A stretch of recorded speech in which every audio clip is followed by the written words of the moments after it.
I'm going through withdrawals. You don't even have to do too much. You can turn me on with just a touch, baby. I look around and this city's cold and empty. No one's around to judge me. I can see clearly when you're gone. I said, I'm blinded by the lights. No, I can't sleep until I feel your touch. I said, I'm drowning in the night. When I'm like this, you're the one that I trust.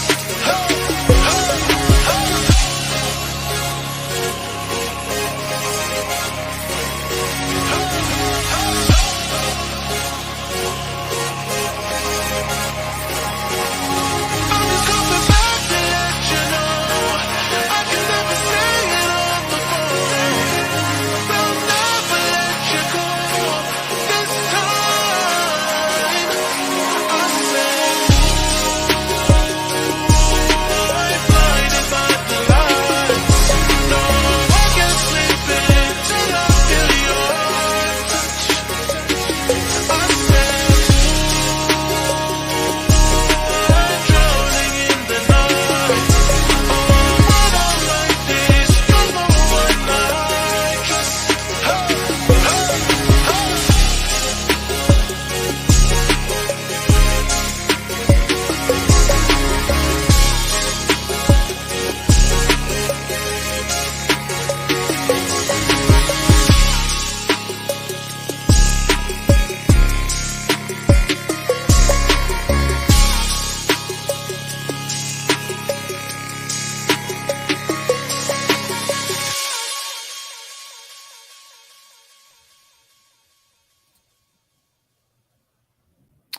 What's up? What's up? What's up, everyone? Hello, hello, hello. How you doing out there?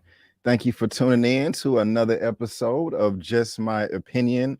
Thank you, thank you, thank you. I do appreciate it. I do appreciate it. I do appreciate it. Thank you, thank you, thank you. As you're coming on in the room, please go ahead and give me that thumbs up. Subscribe if this is your first time here. Leave a comment whether you are watching live or in the replay.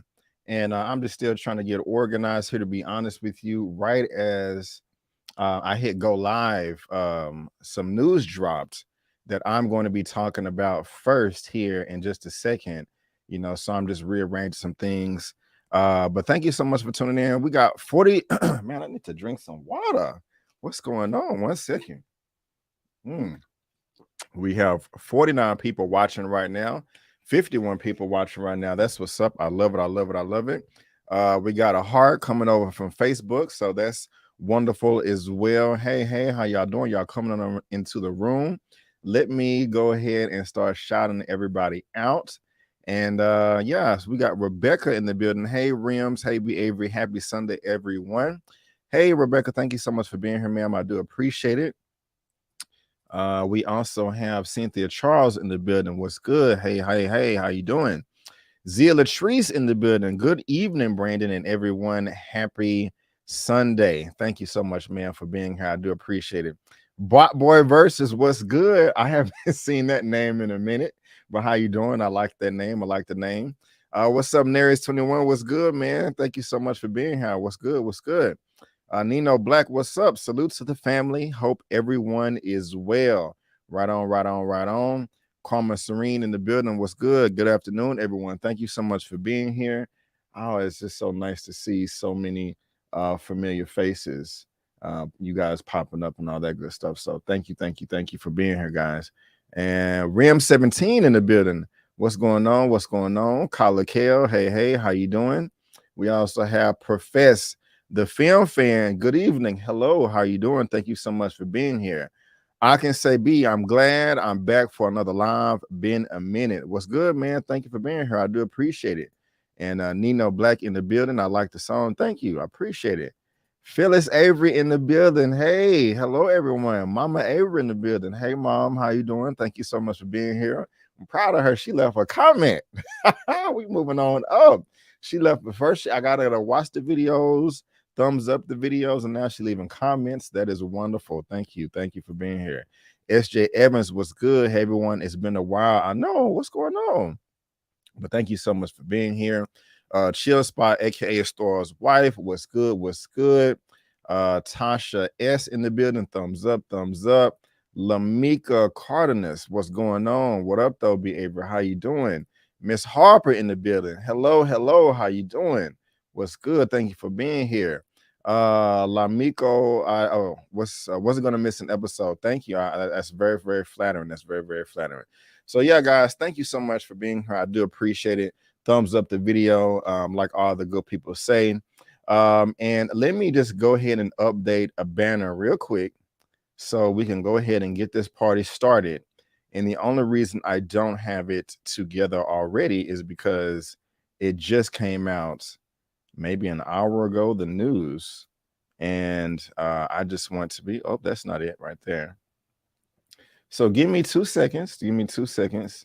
And we can go ahead and get this thing started. I got a notification. Don't know what that means right there. But yeah, as y'all come in, thumbs up the video. We're going to copy and paste that. Backspace, backspace, backspace, passing away. All right. So I am going to go ahead. I don't know if I'm going to be rolling solo tonight or not. If my guests come, they come, but we're going to go ahead and get this thing started. And so, guys, I want to thank you so much for tuning in to the Movie News Roundup Show number 52. We just had our 50 celebration, and soon we're going to be going to 100 before you know it. And I'm going to have something special in store for that as well. Right now, I am going live on YouTube at Just My Opinion Reviews, also at twitch.com/JustMyOpinionReviews, Facebook.com/JustMyOpinion, and you can also follow me on social media. My handle is on the screen at Just My Opinion 84. And as you come on into the room, please, please, please, thumbs up the video, thumbs up the video, thumbs up the video. But guys, I have my topics together, but we just got some bad news, and I'm just now finding this out. I haven't even read the article, but we had a passing in Hollywood. William Hurt. It seems like he has passed away. Literally, I'm just now checking this out as I hit live, so I haven't read anything. I don't know the details, but let me go ahead and just start this off right here. I have this report from Deadline. It says William Hurt dies. Oscar-winning actor for A Kiss of the Spider Woman was 71. I have not seen that film. This is from Deadline right here. I also have the article from Variety. William Hurt, Oscar-winning actor for A Kiss of the Spider Woman, dies at 71. This is what the gentleman looks like right here. Yeah, I know, SJ Evans. Oh, wow, RIP. I just found this out 5 minutes ago. Actually, 10 minutes ago. Let's see here. William Hurt, who became a top leading man in the 1980s, winning an Oscar for 1985's Kiss of the Spider Woman and starring in The Big Chill and Body Heat, died Sunday of natural causes. He was 71. Hurt's death was confirmed to Variety by his friend Jerry Byrne. His son Will said in the statement, "It is with great sadness." Let me try to make this bigger. Okay. It is with great sadness that Hurt family mourns the passing of William Hurt, beloved father and Oscar-winning actor, on March 13th, 2022, 1 week before his 72nd birthday. 1 second. He died peacefully among family of natural causes. Hurt was nominated for 4 Oscars over the course of his long career, scoring 2 Best Oscar nominations for Broadcast News and Children of... Am I zoomed in too much? Children of a Lesser God, and supporting actor for less than 10 minutes of screen time in A History of Violence. He was one of the most heralded performers of the 1980s, becoming something of a cerebral sex symbol and reluctant, albeit bankable movie star. Hurt later transitioned into character roles in the 1990s and successfully alternated between big screen projects and television, scoring Emmy nominations for his work as a whistleblower in Damages and his portrayal of Treasury Secretary Henry Paulson in Too Big to Fail. And this article is not in the description, but it will be. I mean, I can actually just throw it in there. It will be after the show. But yeah, this came out of nowhere. This is really unfortunate, man. Life is short, and tomorrow is not promised. So RIP, man. Yeah. What's going on, Jimmy U? RIP. Yes, it is Thunderbolt Ross. He is a character, a big character in the MCU. RIP William Hurt. Yeah, he was the General, Dad, and the Hulk, and Edward Norton Jr. He was also an Altered State. 71 sheesh. Yeah, RIP to him. It's very unfortunate. Oh man, RIP William Hurt. This is his filmography right here on IMDb. If you're not familiar with his work, and of course, that's what the gentleman looks like. Born in 1950 in District of Columbia. There he is again. He's got Oscar win, History of Violence, Lost in Space. Over 106 credits. Oh, y'all can't see that. I'm sorry. Yeah. Black Widow, MCU movie. He was Secretary Ross. Avengers Endgame, Avengers Infinity War, Captain America Civil War, Winter's Tale, Days and Nights, Bonnie and Clyde. So he's been in the game for a while. Like the Incredible Hulk, like the 80s, and he was still around. Like I said, he was in the MCU, the most successful franchise in Hollywood history. And so that's just that's just unfortunate that he's not with us anymore. Were you a fan of William Hurt? Did you watch all of his movies or most of them? I'm reading this from Deadline. It says, to younger fans, Hurt was part of the Marvel Cinematic Universe films and his role as blustering Thaddeus Ross. And, for me, to be honest, I don't know. I mean, I know he's been around, but I'm just not familiar. I'm not as familiar with him and all of his older roles in the 80s and 90s as I am to him in the MCU. That's honestly where I know him the most. But I know he's been around for a while. So Thaddeus Ross, the general who was there on the fateful day Bruce Banner became the Hulk. The Ross character appeared in 5 films right here. And yeah, that's unfortunate. His father was a part of the U.S. Agency for International Development, a role which he saw the family move to Lahore, Mogadishu, and Khartoum, if I'm pronouncing that correctly. His parents divorced. His mother was married to somebody else. So yeah, R.I.P. William Hurt, man. That's very, very sad. That's very, very sad. That's very, very sad. So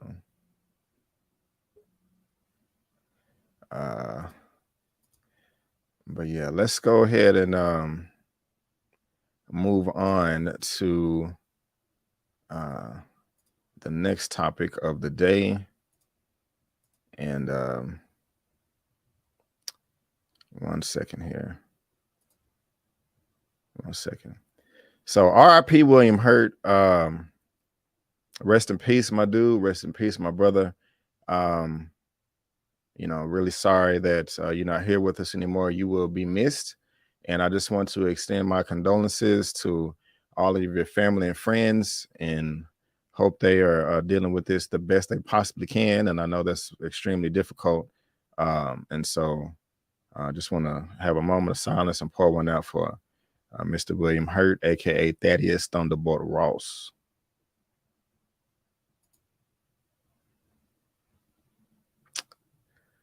All right, guys. Well, let's go ahead and move on to the the first official topic of the day.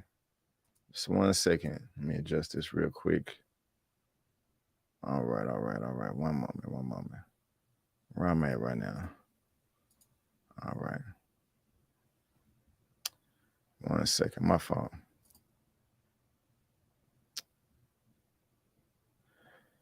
Finally, a worthy opponent. Our battle will be legendary. Well, guys, as we are moving along, I got my first guest coming to the show, coming to the stage right now. And love this guy right here. Good friend of mine, good member of the show. Knows what he's talking about all the time. And just 1 second, let me go ahead and bring him to the stage right now. One moment. All right, here we go. Welcome, I'm Lando Calrissian. I'm the administrator of this facility. What's going on, my brother? How you doing? What's up, B? How we doing today, man? We're doing pretty good, man. We're doing pretty good. Thank you for being here. I appreciate it. Yeah, man. Hey, I had a stream earlier today. You came through and showed some love, man. So I just had to bring it back to you, man. Reciprocate it back to you, my friend. I really do appreciate it, man. And if you don't know what this gentleman is talking about, brother Elliot here just passed 20,000 subscribers on his YouTube channel. So big ups to you, sir. Congratulations. Congratulations, man. I know that's a very, very nice milestone to pass, and you're gonna be on your way to 30K pretty soon here. So again, congratulations. Much love, man. I appreciate it, man. Yeah. And guys, if you love what Mr. Elliott has to say, of course, you can follow him on social media. His handle is on the screen. His information is in the description box of this video. And like always, you can head over to my channel tab and bam, he is right there. He just passed 20K. He finna pass 21K. Look at him, 20.8. So go ahead and subscribe and show this brother some love, because you're going to get entertained with a ton of great content over on Movie Files. Appreciate it. So, man. Oh yeah. So I know you are a comic book head just like myself, and we got this first official topic right here that I'm really excited to talk about. Has to do with Aquaman 2, The Lost Kingdom. We got some Flash, we got some Shazam 2, we got some Black Adam, we got all kind of stuff, man. And this is coming from Variety, from topic number 1. Aquaman 2, Flash delayed to 2023. Shazam 2 moves to Christmas 2022 in Warner Brothers release date shuffle. Is this good news? Is this bad news? We are definitely going to talk about it. And guys, just to let you know, if you're watching this via live or in the replay, there's a link down to this article down in the description box for you to read at your own leisure. And it just goes on to say, Warner Brothers has shuffled their release date. Aquaman and Lost Kingdom and Flash are both pushed to 2022 to 2023 due to COVID-induced production delays with visual effects. Is that true or false? We're going to talk about it. The Jason Momoa starring sequel is being pushed back from December of this year all the way to March of next year. So that's literally about a year from now, going from December to a year from now. Meanwhile, Ezra Miller's Flash first solo outing, as Flash is speeding away from this November all the way to June of next year. So that's about a year and a half. And then Black Adam is being pushed 3 months to October of this year. And DC's League of Super Pets is moving to July of 29th of this year. So, I mean, we still going to get some DC stuff right there. So, coming to you first, of course, Mr. Elliott. Yeah, man. What do you think about this, man? Do you really think that this is induced COVID production delays, or do you think it's something else? Let us know. I'm very curious of what your thoughts are, sir. So I talked about this earlier, and I'm trying to look at the bright side of it. I mean, yes, there are probably some truths to a little bit of, like Nico said, COVID related. Like just for, a month ago when you released the trailer to all the movies coming out this year, COVID was gone then, now it's back again. Like, come on, DC. It's ridiculous. But I do think there is a little bit of truth in the whole VFX. These films are VFX heavy. They want to perfect it. They want to make sure it's clean and crisp. And also, too, I think it's not a coincidence that the two films that didn't get delayed, or I should say Black Adam get delayed 3 months, but the Shazam moving up 6 months, I think that speaks more to the connectivity to those two films. We know Black Adam is synonymous with Shazam and vice versa. So I think there will be some type of collaboration with those two films, whether it's a post-credit scene or some allusion to, what's going on in Black Adam carries over to Shazam. At least you would think so, right? But who knows with the DC, everything's kind of discombobulated. But that's the positive. The negative is how many damn times is DC gonna do this? I mean, at this point, I can't remember, was it 2016 with DC at Comic-Con? They released a slate of like 10, 15 films, Cyborg, Green Lantern, this, that, and the third. That never happened. We got other slates that have approached, DC fandom showing stuff. I mean, at this point, if I'm being honest, man, I don't even think the Flash really exists. I think it's the biggest, just the Crow meets, the X-Men film that slipped my mind right now. It's just like this film has seen Rick Famuyiwa, the guys from Game Night. I believe Lord and Chris Miller were attached to it. Robert Zemeckis was attached to it. Now we have, Andy Muschietti, which, he's a fantastic director. But I mean, come on, Flash. This is the 5th time this movie, Brandon, was supposed to come out 4 years ago. I kid you not. 4 years ago, Flash was supposed to hit the theaters. I guess it came and went. The Flash is that fast, ladies and gentlemen. It came out in theaters 4 years ago, and no one even knew because he's that damn impressive. But it's frustrating, man. But I will say the only one that's, like I said, scares me is Flash. Everything else, Black Adam pushed back 3 months. That's okay. It'll be out this year. Aquaman got pushed 3 months. From December to March. That's great because I think it's gonna, James Wan's gonna be able to really perfect that. But the biggest one is, like I said, Flash, man. It's like this what's going on with this damn film? And Shazam getting pushed up 6 months is cool, even though it's going against Avatar, which is kind of a silly move on DC. But we'll see. But the Flash is the biggest question mark in this whole thing. Is just like this movie, man. It's just like it doesn't exist. It does not exist.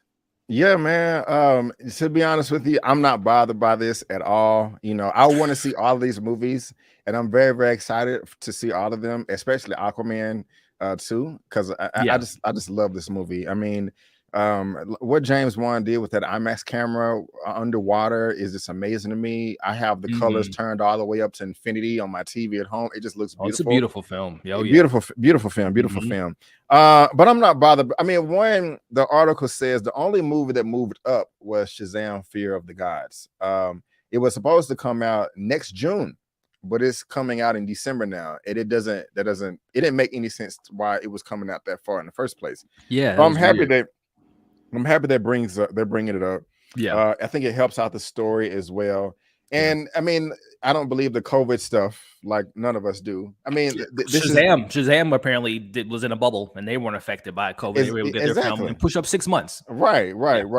So, to me, this just means that the films, have the chance of being better. That just take more time, tinkering away, making it right, getting those effects, where they need to be. Because I don't want any trashy, flash effects or Dr. Fate. I want to be blown away, with all the effects and the magic and all that. And so, unless you were just a diehard fan clamoring, like, I can't wait to see the Flash. And I'm just keeping my expectations low because that's going to be the biggest movie for DC, because apparently just with the story and how they're going to address everything else, and whether they're rebooting this or bringing back the Snyderverse or whatever, I don't know. But I'm not that bummed out about it. And so, I think, and I totally hear you, Brett. The thing that this is frustrating is just the communication. You guys put out a trailer literally in front of the Batman. If you go to see the Batman today, you will see a sizzle reel of the trailer that DC put out talking about all the films coming out in 2022. And weeks later, we get this. So it just speaks to the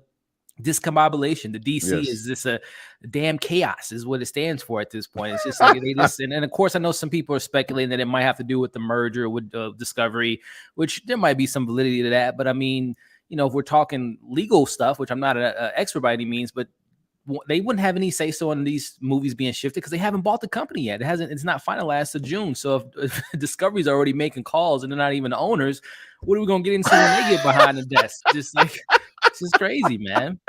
You're right. That story did just drop. I should have probably got that article together, but I should have been prepared because that's a nice little story too. I thought it was a little too inside baseball, but but yeah, guys, y'all let us know, what do y'all think of this? Do you agree with me? Do you agree with Elliot, both of us, that this is a farce?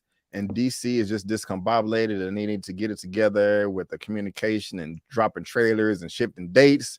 Or you think it's something else? And do you care or you don't care? Are you interested in seeing these films or not? Let us know down in the comment section below. We would love to hear all of your thoughts. And so with that being said, let's go ahead and move on to the second topic of the day. And I'm excited about this, man. I know you're a Star Wars fan, right, Elliot? Oh, yes. He got the, well, what kind of question? Yes, he got the solo on his shirt. You know, I brought him in with his intro as Lando Calrissian. And as we moving on to the second topic, we got 126 people in the chat right now. If I can go ahead and get 126 thumbs up, that would be fantastic. And this brings us over to topic number 2. Holy Sith exclusive first look at Darth Vader in Obi-Wan Kenobi. What?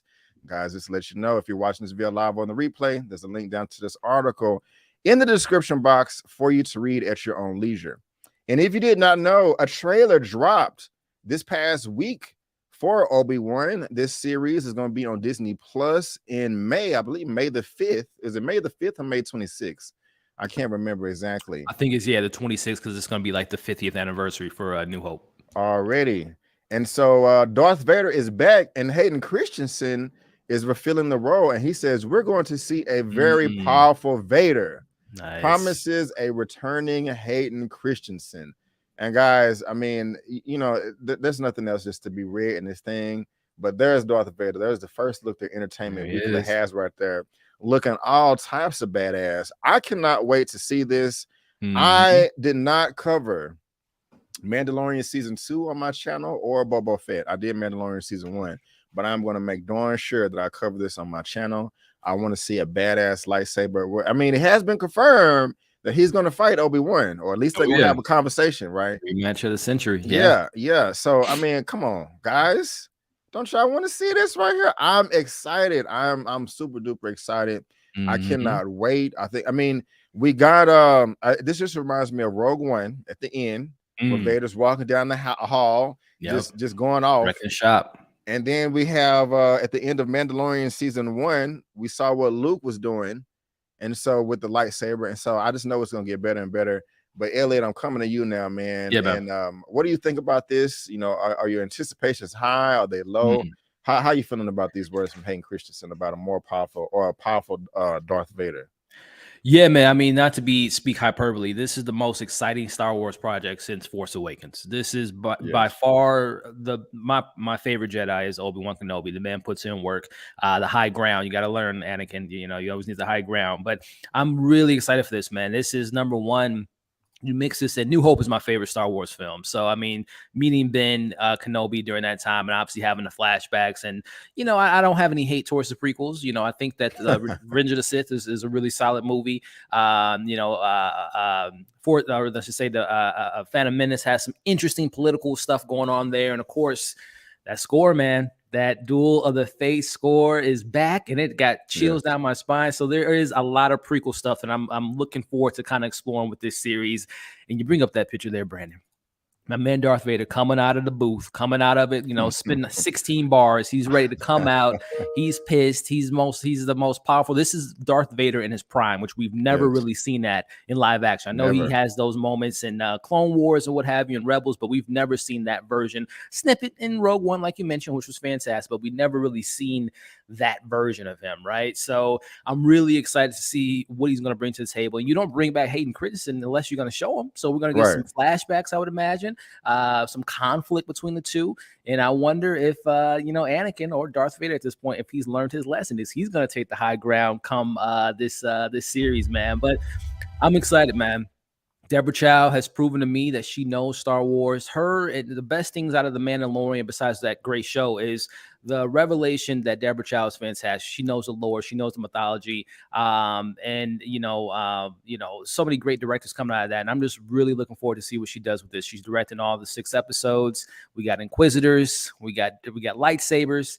This is what Star Wars is all about, man. I don't know who then. So I didn't watch Rogue One. Not Rogue One. I did watch Rogue One. I didn't watch Clone Wars, or Rebels. So I don't know who the Inquisitors are. Can you help me out with that, man? If you know, and tell the people out there. Yeah, I mean, same with you, man. I love me some live action Star Wars. I haven't dove deep into the animated, but what I know about the Inquisitors, they're essentially they hunt down Jedi. You know, they're a remnants of the rebuilding of the Empire, and you got the Grand Inquisitor here, which I'm not gonna lie, I'm not the biggest fan of that look. He looks like he's from the Addams Family or something. But I hear they're badass, and they look. Besides him, they look pretty badass, especially with the sister here with the braids coming up in a second. But yeah, they hunt down Jedi, man. They're on the hunt for Obi-Wan and taking out any of the Jedis because they don't want the rebellion to step up. So the Empire is coming back. So, and of course, you know, who hates Jedi more than Darth Vader? So they're going to be tied into those, Inquisitors working with Darth Vader. I would imagine is something we could look forward to. So it's looking great, man. It is looking great. It is, man, and I got this picture too of this sister. There she is, man. I'm loving the braids. First of all, she looks so threatening, swagged out, man. I mean, she looks good too. You know, if I'm looking at it that way. But I don't know who she is, but I am so uber duper super ready to find out. You know, same, man. I mean, this you wasn't lying, bro. This is one of the most exciting Star Wars things to come out since The Force Awakens. You know, and I'm gonna call it now, man. This has to be better than The Force Awakens. It has to be better than the new trilogy. It has to. I mean, I even think that it'll be better than Boba Fett. I'm pretty sure. That's not a high mark to pass.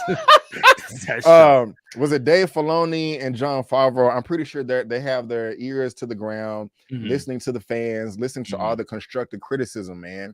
And so as I'm just going through these images right here, man, everything just looks so crisp and clean and beautiful and just, you know, executed with so much detail and precision and care, you know, and these are just images.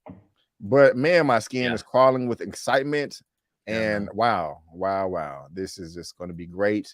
I cannot wait, man. Yes, like Zia said, it looks good. Looks great. I mean, this is supposed to be a movie, but hey, this might be a hot take, man. I am okay with Star Wars shows over movies. I think we're getting, you know, The Mandalorian, Boba Fett, whatever. But The Mandalorian has proven us that when you can spend time with these characters, you can explore the world, you know, you can dive deeper into the mythos and stuff. So I think there's a lot of opportunity for Star Wars television shows. And, you know, again, putting Boba Fett aside, I think this is the future, man. This is what we're gonna get, man. I'm really loving it, man. Yeah, and just to be honest, man, you know, Boba Fett wasn't as good as Mandalorian, but it wasn't trash to me. It wasn't garbage. I mean, Elliot over there clearing his throat. I'll say this: I like Boba Fett better than the prequels, and I like Boba Fett better than the sequels. I don't, you know, I didn't like it better than Rogue One. Rogue One is still by far the best movie. Was that your favorite like Disney acquisition project? Rogue One? Rogue One was good. Rogue One was worthy. I mean, like you can put Rogue One up there with the original trilogy. I'm not saying it's better, or I'm just saying as far as quality and stuff, it deserves to be in that bubble. So does Mandalorian 1 and 2, season 1 and 2. I agree. Yeah. Now let me ask you this though: would you, if one had to go, one had to stay, would you rather have the prequel trilogy or the sequel trilogy? Prequel trilogy. I don't even know. I didn't even really hesitate. I was just listening. I was processing what you said. It's easily the prequel. I mean, you know, sequels, man. As much as I dislike the prequels, I was thinking about that this week, and I was like, I think I will go with the prequels too. You know, I mean, at least with the prequels, you have, you know, some remnants of the lore of the, you know, the beginning of Obi-Wan and Qui-Gon and Mace Windu and all that's the politics and stuff. There's a lot to be. Again, the second one, Attack of the Clones, not the greatest, but again, Phantom Menace, the score alone, you know, again, the Qui-Gon and the Duel of Faith battle was so fantastic. And then again, Revenge of the Sith is legit, man. That's like top 4 Star Wars to me. I really enjoy Revenge of the Sith. That's episode 3, right? Yes. Okay, I got you. And just real quick, I got this super chat from Byron Harris. What we got right here for the dub?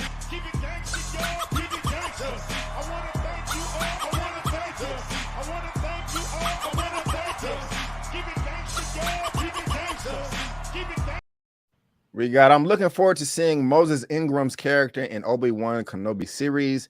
She would be the first black on-screen Star Wars villain. She was on The Queen's Gambit on Netflix. Oh, that's Really? okay. Oh, she was Okay. home. Yep, she was Anna Taylor-Joy's friend when she was in the orphan. Yes, that's where I knew. Okay, good call, Brian. Okay. We're talking about this sister right here, right? Yeah, Okay, yeah. okay. Cool. Yeah, I didn't Nice, know her nice. name. So that's what's up. Thank you, Brian, for the super chat. Moses I really Ian. do appreciate it. Thank you. You are keeping the lights on, literally. Now, let's go and again, guys, let us know what you think about this. If you're excited for Obi-Wan and Hayden Christensen as Darth Vader, remember that I do have a question for you, Brandon. Oh yeah, before go you ahead. go to the next topic, man. Uh-huh. So we know Darth Vader doesn't die. We know Obi-Wan doesn't die. How does this fight, like, as an audience member, how are we not gonna? Is it gonna be disappointing? Is it gonna live up to expectation? Because we know they're not gonna die. They're not gonna fight to the That's death. a good They both question. survive. So, That's like, a good question. are we gonna see multiple fights? Is it gonna be one fight? Is it gonna be cut short like the Darth Maul and Obi-Wan fight in Clone Wars? Like, what are we expecting with this fight, man? Well, I would like to see more than one fight. Okay. Give me at least two. Okay, 2 fights. Maybe one in episode 3 and then one in episode 6. Are we getting 6 episodes? I don't even know. Yeah, I believe so. It's a 6 episode miniseries. Okay. Limited So series, yeah. give me 2. 2 fights. And I need some. I don't want to say somebody needs to be injured badly because we got to see that already in episode 3. So Yeah. I'm not saying that they can't do it, but it's just all about execution. Yeah. But they did a great job about Obi-Wan parting ways in Qui-Gon Jinn when they fought Darth Maul. They also had a good way for Yoda to separate from the Emperor when he fought him as well in episode 3. So I don't know. I don't know if that answers your question, really. I mean, I just want 2 fights. It's good. So, yeah. I don't know, man. Just, I don't want them to. All right, let's just agree to disagree. All right, man, I'll catch you next Tuesday. I don't want that. I'll be like, what? No, I want y'all trying to kill each other. You know what I'm saying? I don't know, man. I just wanted to be badass. What about you? Same, man. I mean, I think it's gonna be is all, like you said, it all boils down to execution because we know neither one of them gonna die. So something's gonna be interrupted some way, somehow. If Obi can do something, Obi-Wan Kenobi, he might be able to, we talked about that young lady being a villain. Maybe his whole goal is to, maybe change some minds, get some Inquisitors on his side, maybe, and maybe an Inquisitor helps Obi-Wan out in the fight. That would be a switch of obviously kind of tying into the lore of this character here, going to the dark side and getting the Sith to see the ways. So that would be interesting to see. So yeah, it'll be interesting, man, because again, they're not going to fight to the death. So how will that fight end? Will it be a distraction? Will it be, something else more bigger going on at play? I guess we'll find out. I want to see this, man. Actually, I want to see maybe a 2-on-2 or a 3-on-3 or a 3-on-2 fight or a 4-on-2. Also, I just want to see some force powers where they just launching big pieces of metal at each other. Yeah. And let me geek out, bro. Have you seen the Darth Vader versus Magneto death battle on YouTube? No, which one did I see? It was Darth Vader versus who was it? It was Batman, I think. I saw the one when he fought Batman. But I didn't see the Magneto one. Are you serious? Yes. Should you spoil me? Who won that fight? I don't think I remember. It was close, bro. It was going back and forth. Just all the geeks out there, just imagine Darth Vader versus Magneto. What? That's insane. I can't even talk. I'm so excited. I should have had it prepared, but anyway, that would have been nice. But anyway, if y'all seen that, let me know in the comment section as well. But yeah, I'll send you a link to it after we're done here, Elliot, because it's darn sure worth it, man. So and again, guys, that link is in the description box of this video, and so you can read that at your own leisure and let us know what you think down below in that comment section. So let's go ahead and move on to topic number 3 right here, having to do with that good old Disney Plus and the subscriptions that they trying to add to their platform. Is making some people happy, but it's pissing a lot of people off. And who are those people? Let's talk about it. Third report or third topic right here from comicbook.com, and that is the wrong thing. Get out of here. Here we go. Third topic right here. Disney faces backlash for adding Daredevil and Defenders from Parents TV group. Y'all, I'm just going to say, again, if you're watching this via live or in the replay, there's a link down to it in the description box of this video. But as soon as I saw this headline, I thought it was a joke. I was like, this is not real. Somebody's trolling. And I kept reading the article like, yeah, they're going to be like, this is from The Onion or whatever. Yeah. And I was like, no, this is a real thing. And so while Marvel fans have been rejoicing the pending arrival of the Defender shows on Disney Plus following their removal from Netflix, there are some who are frustrated by the decision to add shows to the service. The members of the Parents Television Council, this is a real thing, are voicing their issues with Disney's choice to add to the more adult-themed shows to the family branding of Disney Plus. On Thursday, the PTC released a statement condemning the decision, saying it could destroy the Disney brand. Wow. For more than 98 years, the Walt Disney Company has been synonymous with the words family-friendly. And I think of no other corporation in American history that has been built more squarely on the backs. I was about to say blacks. And on the wallets of parents and families. Parent Television and Media Council President Tim Winter said in a statement, the company's eponymous platform, Disney Plus, logically marketed itself as a family-friendly streaming service, which is true, and parents have placed their trust in Disney to deliver that trust. Okay. It seems wildly off-brand for Disney Plus to add TV, MA, and R-rated programming to this platform, ostensibly to increase subscription revenue. Winter continues, so what comes next? Adding live striptease performances at Fantasyland at Disney World? You tell him, Karen. Man, hold up. Elliot, I gotta know, man. They're adding all these shows right here, and people are pissed off. What do you think? What do you think about this, man? You think it's a legit argument, or you think they're losing their minds? Disney, it's a sad day. Hell has frozen over, man. This is the end of Disney. This is it, ladies and gentlemen. Disney is no longer a family-oriented company. Karen and her other soccer moms have spoken. This is despicable. This is outright. I mean, how? Come on. Like Karen said, what's next? Are we gonna be serving liquor to the kids at Disney World? Are we gonna start popping Molly? At Disney World? What are we doing out here? Disney, how you can allow this filth on your platform? It's outrageous. Come on, man. This is ridiculous. This is ridiculous, man. Like, what? They have nothing better else to do. And first off, I guess they're like, how did they found they're watching or scrolling through Netflix. Well, I guess it's not even on Disney Plus yet. It's on the 16th, but it's ridiculous, man. It's absolutely ridiculous for them to get all wound up about this. As you read in the article, and a lot of people are bringing up parental control. And let's be honest, like the parents in parental control, I mean, your kids, they're watching Netflix, right? You have Netflix subscription, and Netflix has a family-friendly section, and click over next to it, they can watch even more dirtier stuff than this on Netflix. So, I mean, I don't know what the argument is here. This is ridiculous. If you don't want your kids to watch it, put the password on it. Give them their iPad. They can watch their Dora the Explorers or their, whatever the new kids show is. I mean, this is crazy, man. This is absolutely ridiculous. But hey, it's the world we live in.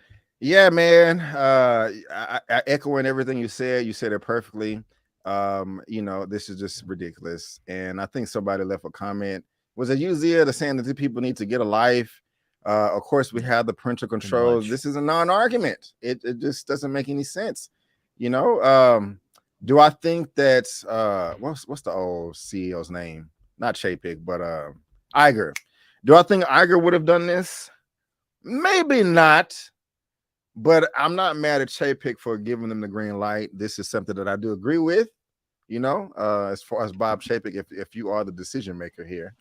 Yeah. But yeah, man, this is you got the parental controls, you got the different profiles, so this just doesn't make sense. So we got the Defenders and all this, and Daredevil and the Punisher, and I could not find an official article, but since we're talking about Daredevil, I think Charlie Cox did come out recently and say that this is going to be a different version of Daredevil when he comes to the MCU.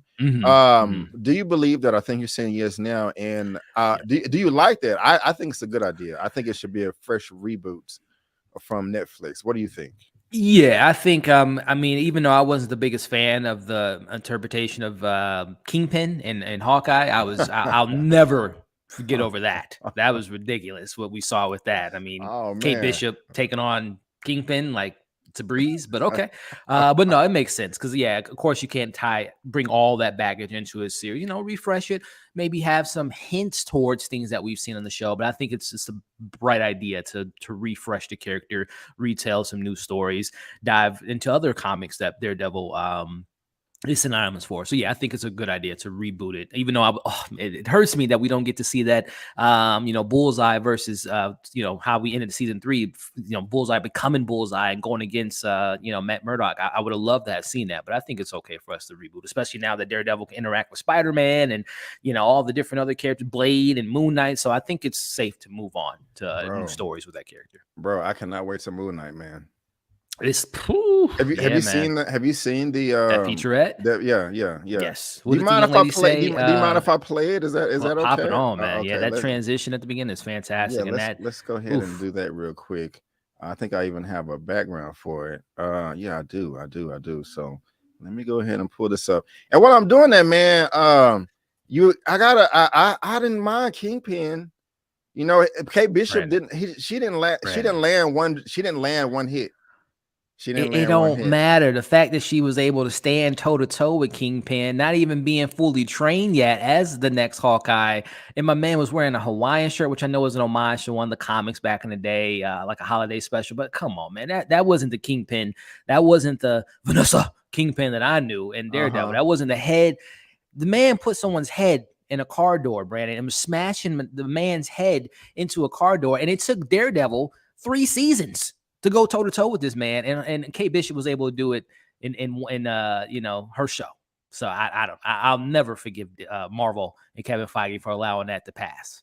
Okay, I got you. I would push back some more, but I'm really excited to see this Moon Knight trailer, and I have the trailer. I can play it, but I want to be able to see our faces while we play it too, if you know what I'm talking about. So I'm just trying to download it real quick. Yeah, man. Yeah, Daredevil. I mean, Daredevil, Moon Knight, Blade. Let's go ahead and get that Midnight Suns TV series or show going. This is what I'm loving. I guess hope Karens don't get offended. Moon Knight's a pretty dark character. Exactly. This was prior to the announcement of the Marvel shows coming on. So, I mean, I think this was inevitable that Disney was going to inevitably mature with its audience. Just, my whole thing is, when Jimmy and Timmy and all those kids were watching Iron Man in 2008, that was 14 years ago. They're adults now. They can mature with their audience. So I think it was just right. It was just a matter of time that we can get a little bit more of these more, R-rated characters on Disney and in the movie. So it's about time. Right on. And I think I got it. And so I appreciate you. Elliot is such a good co-host that that's Halo. We don't want Halo. Here we go. All right, this is it right here. Yeah, hold on, I can take that back. Here you go. There's chaos in you. The fun of Moon Knight is getting introduced to a new superhero in a new world. It's a real, legitimate character study. I can't tell the difference between my waking life and dreams. Moon Knight is a spectacular character. He's got an incredibly unique visual look. Our job was to kind of put a lens on the things that had the most dramatic juice and ultimately take the mental health aspect incredibly seriously. I am Stephen. The way we're tackling the story, we learn about Stephen and then learn about Mark. What's wrong with you, Mark? Why did you call me Mark? And they're the same person. The tone is like Fight Club meets Indiana Jones. It's a bit dark at times. To tie it into something so vast and supernatural, it's amazing. Thank you. Every aspect of this show has a duality, and we've shifted the paradigm. For me, what's really exciting is that it's totally unpredictable. Hell yeah. Let's go. It is going down March 30th. Look at that. And so the PTC, I just gotta look at that again. That part right there is just so serious to me. Smooth. Yeah. So the PTC, that's gonna be mature too. Okay. Oh yeah. So get Put the mad. kids to sleep. Yep. Yeah. Get out of here. We don't want to hear it. We're trying to get that violence. We're trying to get that beat ass. You know what I'm saying? That's right, SJ. We can't wait either. Yeah, man. You know what I'm saying? Rebecca, we excited for this show too. Yes. You know, Moon Knight looks hot. So it's going down. I know, it's foregone conclusion. We know we're gonna be covering that on our channels. So make sure y'all tune in for all that good stuff right there. Yeah, man. It's going down and it's going to She be said so exciting. Fight Club meets Indiana Jones. I don't think I've ever heard a movie or show could be compared to those two things that are so amazing and so polar opposite. It just sounds incredible, and it makes so much sense. You know, again, if you've seen Fight Club, you know what's going on with our main character, with Edward Norton's character, and Brad Pitt, and the psychos of the character, and then you mix in Indiana Jones hopping around, you know, going to different world traveling type of show. Come on, man, Oscar Isaac, and he said something very key to me. They will be taking the mental health stuff seriously, which is great to see them dive into that aspect. And, you know, for those that never seen FX Legion, which definitely dove into the psychos of those characters, I hope we get something like that with the love of Marvel and some supernatural stuff. Yes, sir. Well said. Well said. And guys, right now we had 197 and now we got 191. Can we get this live stream to 200 people in the live? If we can, that would be great. I just need you to thumbs up. We got 204 right now. Yes, there we are. Man, we got 104 thumbs up. So there's 100 of y'all, you know, give me that thumbs up party. You know what I gotta do? I gotta play a video to get a thumbs up. What am I gonna play? We're gonna do this right here. We're gonna do this right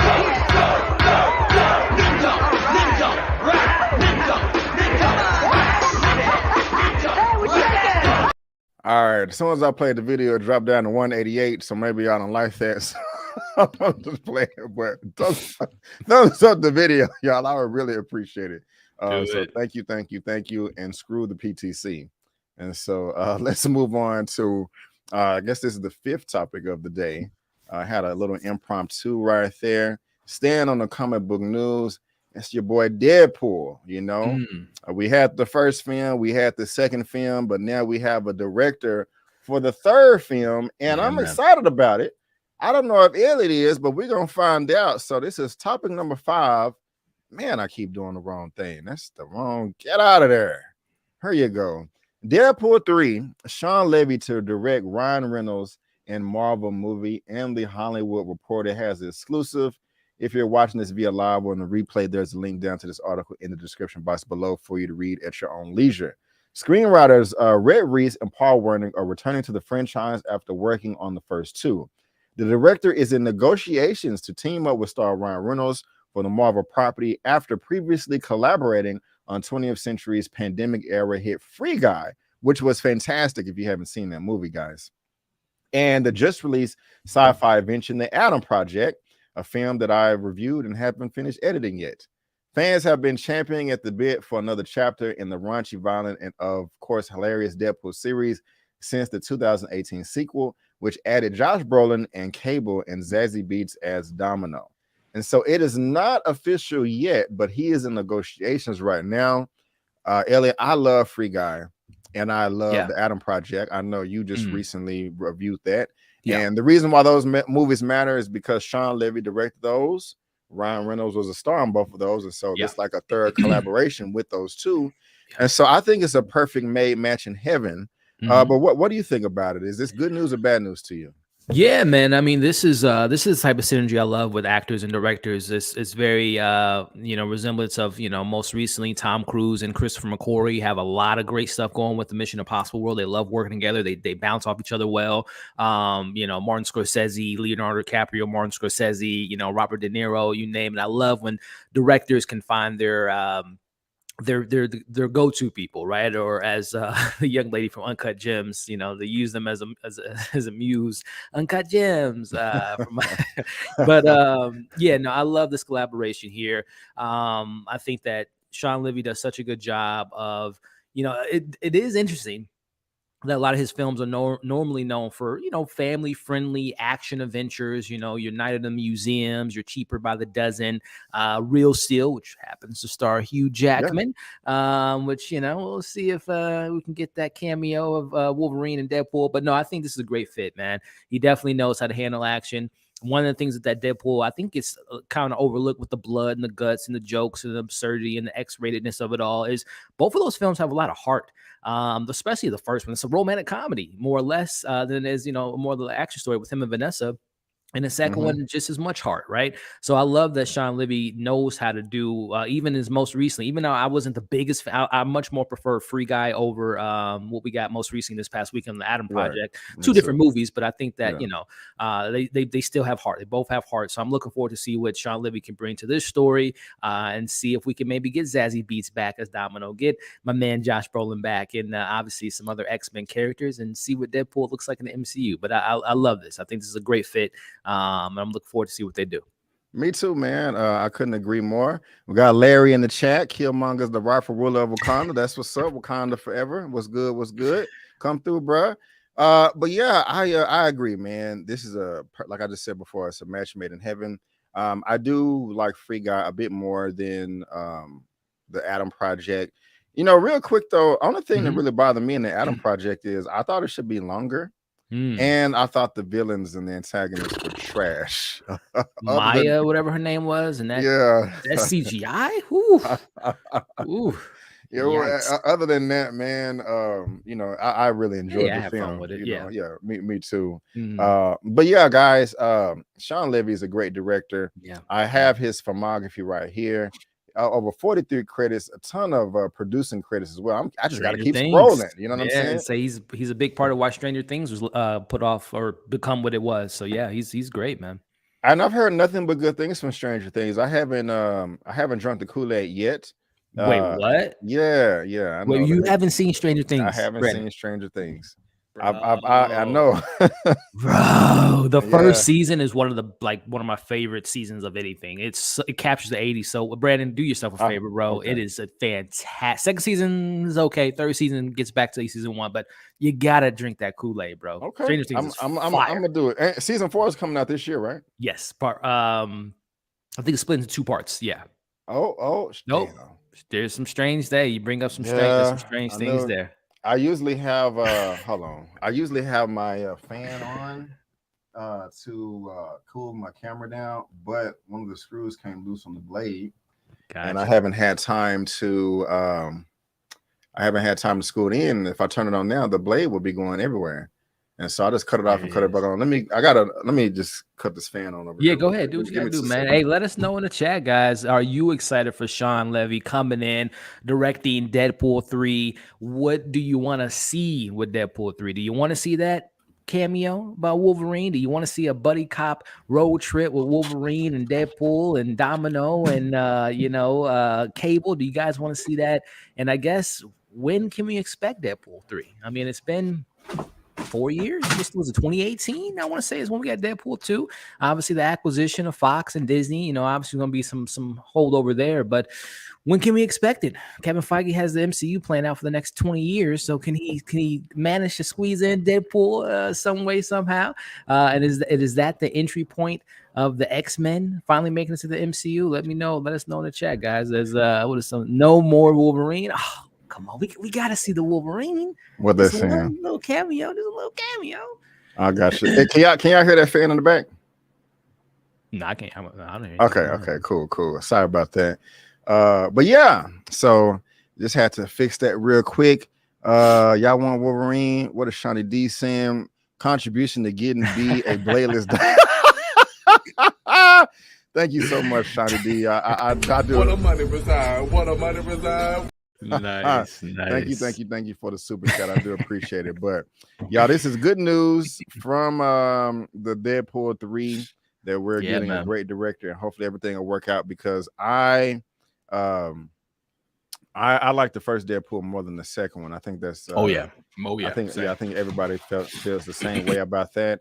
And yeah, Elliot, I'm going to go ahead and give Stranger Things a try, man, because I've heard nothing but good things, especially that 80s nostalgia that you talked about. So, bro, first season is incredible. I think someone said it's overrated. I don't know about that. Second season when that wasn't all that great, but season 1 is fantastic. Already. Now let's go ahead and move on. We got 2 topics left, and this one right here, it pissed me the hell off, man. The level of incompetence on this topic is mind-blowing. It doesn't make any damn sense. Yeah. You know, Ryan Coogler is a better man than me. And this brings us to, I think, the 6th topic of the day. Black Panther director Ryan Coogler mistaken for a bank robber. We deeply regret that this incident occurred. It never should have happened. And we have apologized to Mr. Coogler. Bank of America told the Hollywood Reporter in a statement about the January incident in Atlanta. I have this from the Hollywood Reporter and TMZ. We're going to break this down. Yeah. So if you didn't know, back in January of this year, Ryan Coogler was in Atlanta filming for Black Panther 2. Atlanta is a place where they film majority of their MCU projects. One is because they get a tax credit and a number of other things. He has an assistant that likes to be paid in cash for whatever reason. That's fine. He goes into the store, he goes into the bank. He has his shades on, his COVID mask. He slides the teller a note, which is not uncommon. And this happened at Bank of America. And if you don't know who Ryan Coogler is, this is what the gentleman looks like right here. He's the director of Fruitvale Station, Black Panther, and also Creed. Very talented, very respected man. So he's a star in Hollywood, doesn't want to be recognized, doesn't want the teller to announce out loud how much money he's withdrawn from the bank. It all makes sense. Nothing is wrong with what this man is doing. I would do the same thing.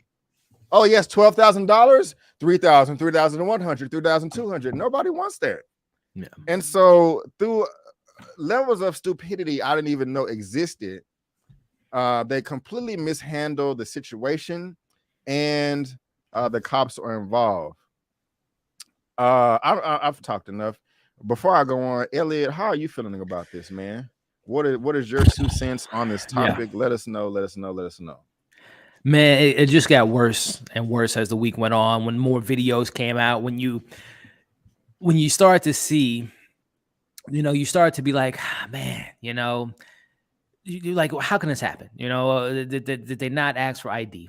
Did he not put in the? I mean, my man did everything right, literally everything right. From the note, like you said, Brandon. I mean, I lived in Atlanta for a small portion of time, and it's a beautiful place. A lot of great things to do. Traffic is crazy, but listen, certain parts of Atlanta, you don't want to get caught with a bag full of money. I'll just say that. So I mean, my man he's from correct me if I'm wrong, Brad. He's from Compton. He's from somewhere in LA. He knows how to handle certain things in certain neighborhoods. You don't just go out walking with a bag full of cash. So man, it broke my heart. It frustrated me. When you saw the videos, when you saw he did everything right, and then you touched on it, Brandon. I mean, my man has. I'm pretty cool, calm, and collective.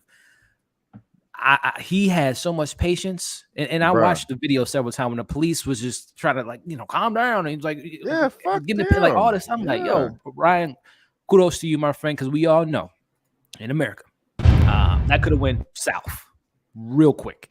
And I mean, we already know the stuff going on with this film as a whole. It just seems like this film is just so much going on with it. But man, shout out to Ryan Coogler, how to be a level-headed individual, knowing that this is some BS, knowing that he didn't do anything wrong. I mean, my man it was just perfect. This is one-on-one how to handle stupidity at its finest, with the young lady who, not to put this into the crazy equation, but when I saw the young lady, Brandon, was one of us, that was, I'm like, God damn. Yeah, bro. I wasn't even gonna bring it up, to be honest with you, man, because black people will have that assumption about black people, like this nigga he got money, it can't be. You know what I'm saying? Yeah. So I feel you, man. And look, there's a note. What we're watching is a body count footage of him explaining his situation to the cops. Yeah. I can turn it up a little bit. Like, I'm not saying out loud how much money I'm taking them. That's why I'm writing down. I'm not talking about speaking to somebody like that. I'm saying, hey, can I speak to a manager in an office somewhere? Have you ever considered doing something like that? But I would smack the hell out of him when you said that. This is my thing with the cop. Yes, bro. Like, okay, my thing is this. I don't want to get worked up, but yeah. I understand. I'm trying to put myself in the shoes of the cops here. Yeah, I understand that they are only responding to a call based off information that they are getting from the dispatcher. Right. Okay, but this is the thing, and this is why Ryan Coogler was so frustrated. He says, "Can you take off my shades? I'm about to have a panic attack, y'all. I hear Glocks." The dispatcher asked the teller, and I'm gonna play the audio in a second. Asked the teller, "Hey, does he have a weapon on him?" She says, "No, not that I know of." And also, when the cops showed up, there was no weapon seen on this man at all. He wasn't flagging it in the air. So even if the cops are responding to the situation, the man pulled out his gun before they even asked him to put his hands behind his back. And we saw the footage. He did exactly that. I mean, as soon as the cop said, "Hey, come over here, put your hand," he said, "You got it." And then that's when the police officer holstered his weapon. And so with you pulling out your gun that way, if the objective is for everybody to go home safely, why escalate the situation? If somebody has a gun pulled on them, they're naturally going to be scared. They're naturally going to be startled. They're naturally going to be like, "Oh, what's going on?" Yeah. But they saw a black man in a mask, and I guarantee you that would not have happened if the tables were turned. If it was a white man, they wouldn't have just pulled the gun out there like that. And also, it just makes me upset that when he was trying to explain himself, they were just so concerned with getting their perspective out. Like, you understand, like, we're not the bad guys. We would, like, there's no sympathy, there's no empathy at all, and that's very frustrating. I got the letter right here. I would like to withdraw $12,000 cash from my checking account. Please do the money count somewhere else. I like to be discreet. Yeah, Brandon, this is a 101 when you're robbing a bank. Hey, bank teller, can you go in the back, please, and count the money that I'm trying to steal from you, please? Not the money that's in front of your drawer, Right. the one in the back. I want you to go in the back and count the money that I'm stealing right now from my own account, by the way. So yeah, and let us know in the comments. I need to see what y'all are saying. Look, a lot of you have been tellers before. A lot of you out there have been personal bankers. We've all probably had that job before in college or something. I've been a teller before. I've been a personal banker. This should never have happened. I'm finna get to it in a second. The man gave the ID. She didn't even check the ID. She didn't even look at the name. You should be fired. If I was Ron Coogler, the bank manager and the teller should be fired. If just me personally, if that does, I would sue the hell out of Bank of America until they are fired. I mean, look, you put this man's life in danger just because you didn't want to look at the ID. So hold on, y'all like, oh, come on, be you lying? She had to have looked at the ID. That's crazy. You're not telling the truth. No, let me so share screen, Chrome. Okay, got the audio. So let's listen to the call. Can you hear that? Thumbs up if you can hear. A customer passed me a note, and so I just told my manager. Can you hear that, I Elliot? feel comfortable. He told me to call police while he, I guess, thought. What is on the note, ma'am? It just says I want to withdraw $12,000. Just be discreet. Is this an actual customer, or are they trying to rob the bank? They had a debit card and he inserted it. He gave me a California ID, but I was like, okay. I was like, how do you want the cash back? And he's like, just look at the note. And he had no weapons, correct? Not that I know of. He just has on black sunshades and a black hat. Is he a black male, white male? He's a black male. And every time I ask him like a question, he's like, look at the note. So, okay. But he inserted his debit card, and then I asked for his ID. He handed me his ID as a California ID, but I didn't look at his name. God damn. You are dumb. I'm sorry. I don't care if you're a black woman. I don't care if you're pregnant. I'm sorry. You are an idiot. You are an idiot. I'm not sorry. I didn't even mean to stop sharing the thing. She is stupid. Because I'm just like so shook up. Like I So don't shook know up. what he's trying to do. So I just told him, give me one moment. You know, I have to get my manager. Okay, so none of his information was even verified. Okay. And the dispatcher is like, wait a minute, none of this was verified. Are y'all hearing this? Yeah. Man. Yeah. It's almost done. But I have police around. Yeah. I mean, he might. It just seemed weird.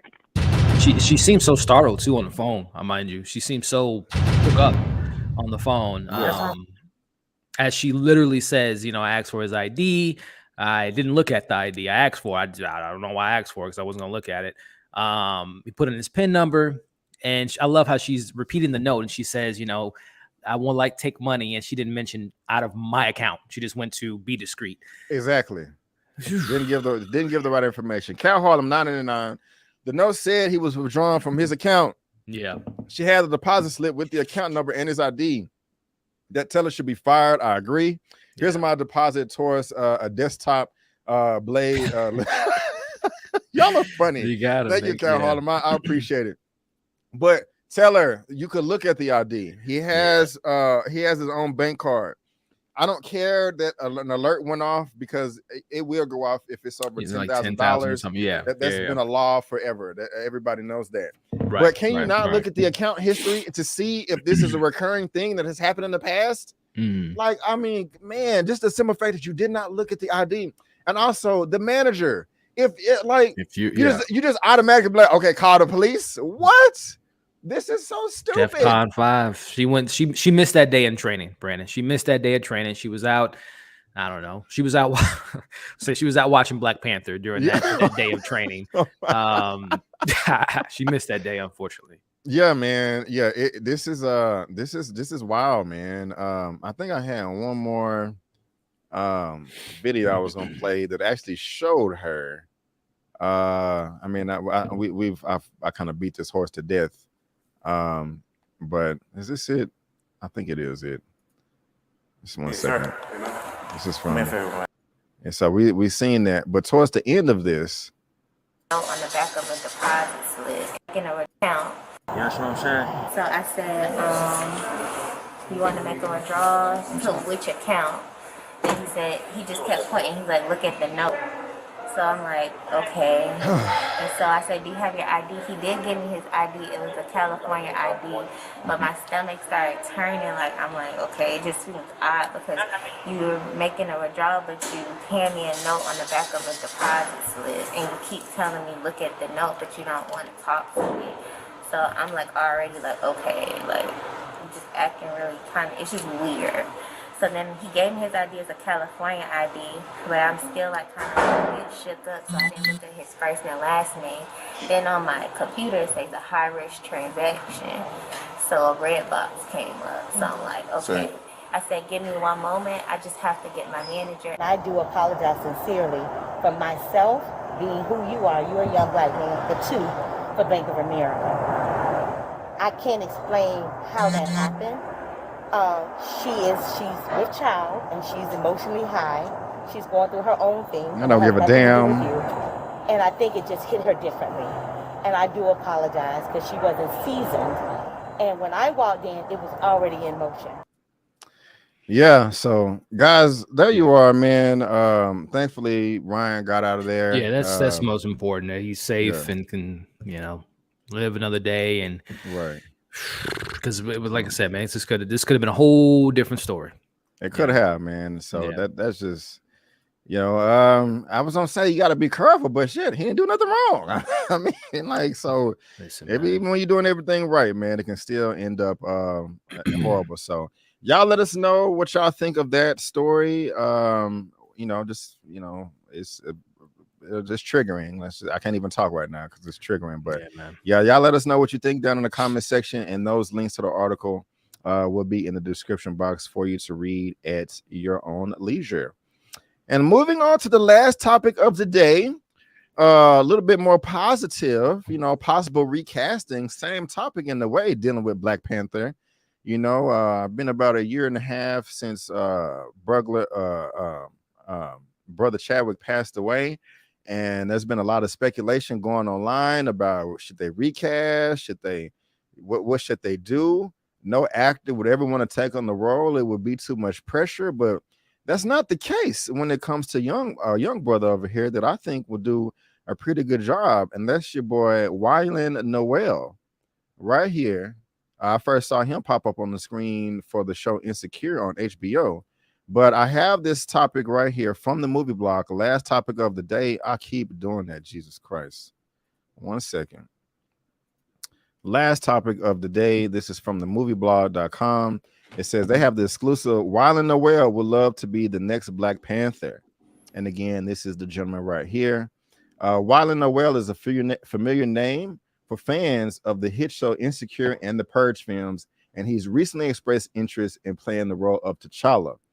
And our boy Emmanuel Noisette, Eman with Eman's movie reviews, has started the official hashtag Recast T'Challa campaign. They have a lovely anthem. They have a petition going on about 60,000 signatures strong right now. And he hit up Brother Noel on social media and got a response. And it says it right here. People been saying you would be a great as T'Challa. You down? Ha ha. In the blink of an eye, but it's up to the gods. And so there's this comment right there, his response, and I like it. I think this would be a good idea. I'm cool with it. I mean, there's a number of people that I would like to fulfill the role of recasting T'Challa, and he is one of them. But Elliot, how are you receiving this, man? Do you think this is a good idea or a bad idea? Yeah, I think Eman touched on it. I saw a bit of his live stream on Friday, and it just goes to speak to show you, man. There's so many actors out there that would love to take on that mantle, man. It's such a huge opportunity, such a legacy to continue in the honor of not only the character, but of course the honor of Chadwick Boseman to continue that character, as he mentioned. This is a character that needs to live on, that needs to be seen on the big screen and continue that legacy and continue the lore of the character T'Challa. So I think it's great that an actor, maybe this is a domino effect.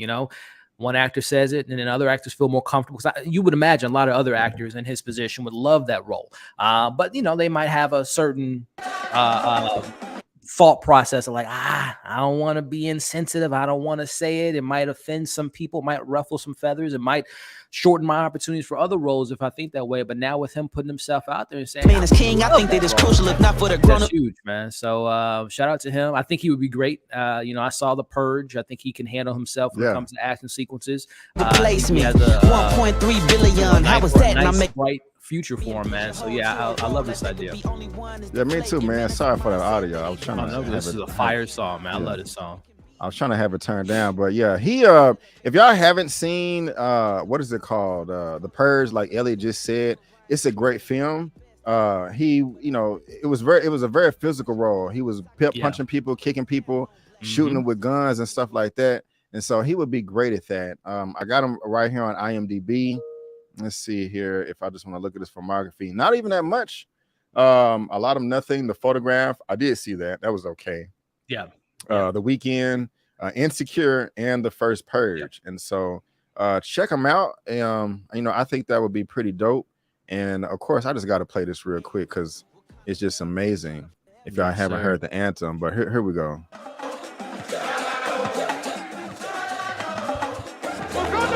Save T'Challa, we need a recast. Chat would agree, and I truly believe that. Stories untold, I pray that we get to unfold. Don't kill him, we don't need to see that. A black man is king, I think that is crucial. If not for the grown-ups, the kids should move you. Representation, let it multiply. Stop telling the stories how legacies die. We can explore the world of Wakanda by addition and not replacement. 1.3 billion, how was that? And I'm making a statement. Being pigeonholed to a role like there could be only one is deflating. Man, it's a mindset that ain't died yet, cause of lack of seeing our faces. Shuri can be the queen of the nation. Women should feast. We want elevation. Now wouldn't it be dope if they rose up together without doing something as cold as erasing them? We got respect for Ryan and Nate. They doing their best. They stuck in the middle, but I hope they think about what is at stake. Don't rush it, but please let the saga continue. Doubling down on Black Death is a trope we no longer want to handle. Wakanda forever, T'Challa forever. It's never been about the mantle. What is we saying? This ain't about Phantom and getting my way. It's all for the love, it's not for the hate. No matter what people are trying to say, we cast T'Challa.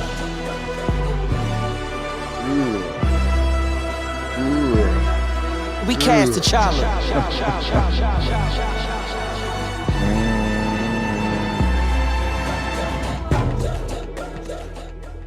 Right on. E-Man, I'm so proud of you for putting that together, and also Chief Akil, y'all did a hell of a great job. So I'm very, very proud of y'all. Yeah, man. And Marcy X, thank you so much for the $20 Cash App. I really do appreciate it, ma'am. Thank you. It is greatly appreciated. Thank you. And so let me just flip through these comments real quick, make sure I didn't miss anything. And I'm sorry, somebody said we need Terry Crews as Black Panther. I'm sorry, that's nah, I'm a pass on that one right there. But yeah, guys, let us know if you would like for T'Challa to be recast. I hope so, because this is a hashtag recast T'Challa channel over here. And let us know if you think Wyland Noel would be a great fit, because I think he would. I think a number of people would, but he's definitely one of them. And so let us know down in the comment section below what you think, because we would love to hear your thoughts. Ellie, you got anything else on that? No, man. Again, shout out to E-Man doing the Lord's work, putting in that good word of, why it's important to have the legacy of T'Challa to continue to move on and continue those stories. And again, like, E-Man has said numerous times, this isn't taking anything away from Shuri, taking anything away from, Black women seeing themselves in that type of position, but it's just continuing such a huge pivotal character that's just worldwide, has such a big effect. So, shout out to E-Man and hopefully, Marvel makes that change, man. Yeah, man. I'm pretty sure they will. I think they have enough sense. But if E-Man has shook that tree, shook it, man. Definitely. Mm-hmm. And this is what E-Man's channel looks like right here. He is the gentleman that came up with the hashtag, also the petition, and also the anthem. I was trying to find the video on this channel. If y'all can see, there it is right there. Official anthem. So go get, it's almost a 10K view. So click it, give it a view. All that good stuff. So, yes, sir. But guys, that is going to conclude our movie news roundup show number 52. I want to thank all of you so much for tuning in. I really, really do appreciate it. Again, if you love everything that we had to say today, all of the topics and the links are going to be in the description box for you to read at your own leisure. And before we head out of here, Elliot, won't you let the good people out there know what you have going on in your channel that you would like to promote? Yeah, man. Well, hey, Brandon, again, man, I appreciate you having me on today, showing some love earlier when I had my live stream. And it's always a great time, man. Some great topics we tackle, some good laughs, some serious conversations, and it's always a pleasure, man. So this week, we're talking some basketball for my Lakers fans. There's a new show, Winning Time, which has been a pretty good, entertaining watch so far. I'll be talking about episode 2 tonight. There's a couple movies coming out this week too that we talked about. Brandon, The Masters coming out on Amazon this Friday. We got another horror movie. A24 has X coming out, which looks like a pretty interesting film. And of course, there's probably a couple other ones that's just not coming to the top of mind, but it's like a pretty good week. And of course, my weekly reviews for Raised by Wolves for any sci-fi fans out there, horror fans. We got Servant episode 9 that we'll be talking about this week. And yeah, man, just having a good old time, continuing to build this community and having a good time doing so, man. Already. And again, y'all, tell Elliot congratulations and go check out his live 20K sub celebration. That's a lovely milestone. And I see you killing it right here on this Raised by Wolves, man. I'm gonna have to try to squeeze that in too. Yeah, it's a good show, man. It's a sci-fi. I love some good sci-fi. Yeah, man. Already. And somebody, where'd that comment go? Laura Winslow wants me to hit that yes real quick. So let me go ahead and do that.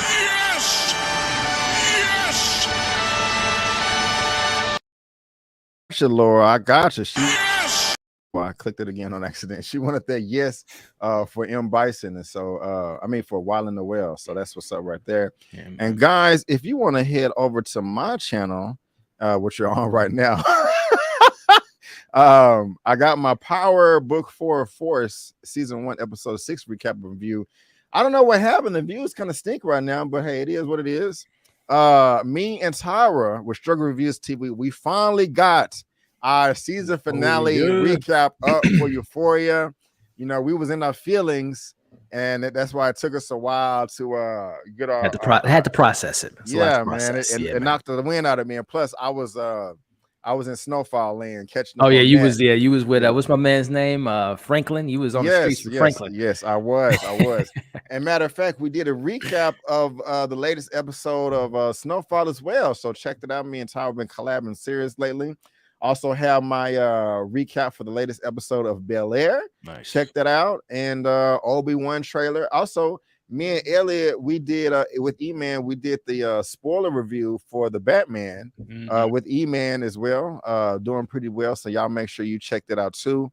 As far as what I have going on this week, like Elliot said, I will be reviewing The Master with Regina Hall on Amazon Prime or Amazon, whatever. I also will be reviewing Alice with Keke Palmer. That drops on that drops on Friday too. Nice. A lot of people are saying that it's kind of like Antebellum. Oh boy. And the thing is, oh boy, that movie made it for me because the ending, she got revenge on the evil white supremacists. And so when a black person gets some revenge, you know, that I got a soft spot for that. The other 2 hours of ridiculousness. So we got Alice with Keke Palmer, The Master. I've seen the Adam Project. I recorded it. I just gotta edit it, and I gotta get that done. And then also you will have me doing another Snowfall recap this week, and also Bel Air as well. Nice. And there may be something else too. I just can't think of it right now off the top of my mind, but you know, it just subscribe to my channel and you'll see it. Yeah, exactly. Hit the bell, and R.I.P. William Hurt, R.I.P. William Thaddeus Thunderbolt Ross, you know. And so but guys, again, I just want to thank you so much for tuning in. And before you go, don't forget that I'm B. Avery, and that's Elliot, and that's Just Our Opinion. Peace out, and we'll see you all next time.